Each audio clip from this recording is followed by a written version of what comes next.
1965, the voting rights struggle, if I might fast forward. But GRA still operates. Normally, if blacks not vote, white women couldn't serve on juries. Farmers who couldn't pay vote taxes couldn't vote either. The same system. We kept on fighting, building alliances. By 1970, 18 years got the right to vote. Argument was if you're old enough to serve in the war, you're old enough to vote. And on that basis, 18 years got the right to vote. In 1974, we made another case for students, and that was that you should be able to vote on the campus where you attend school, called residence.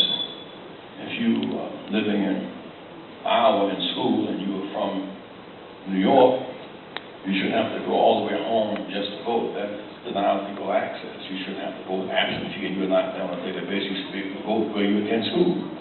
We won that case. So last year when President Barack ran, whole dormitories could become precincts. She had the right to vote where you attend school, the ability to enliven young people. In 1975, a more difficult battle was to get bilingual voting, vote in your first language, maybe Eastern European language, maybe French, German, maybe a Russian language, maybe Native American, maybe Spanish. And so that made the tent bigger, because you could vote bilingual and multilingual under that tent. We kept moving. I first ran in 1984, sure how these structures operate. You can have the right to vote, but schemes to disenfranchise the vote. We sought to democratize the process. They used gerrymandering with it through lines and annexation, at-large, roll-purging schemes to lock us out.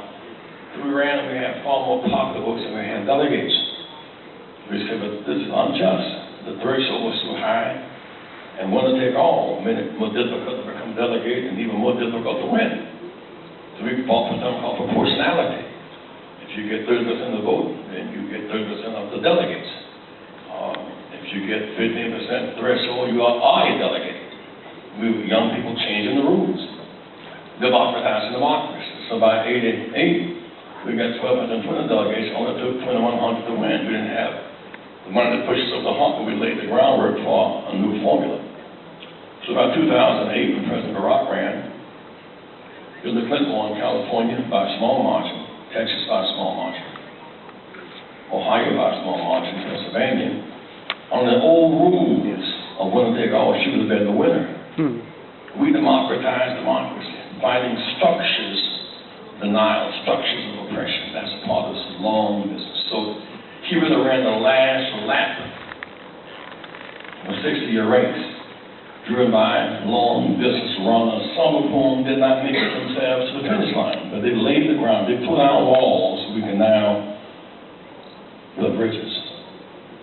What you learn from that process, the first thing you learn is that the race is not to the swift, not to the strong, but those who endure. You have to be a willing long distance runner.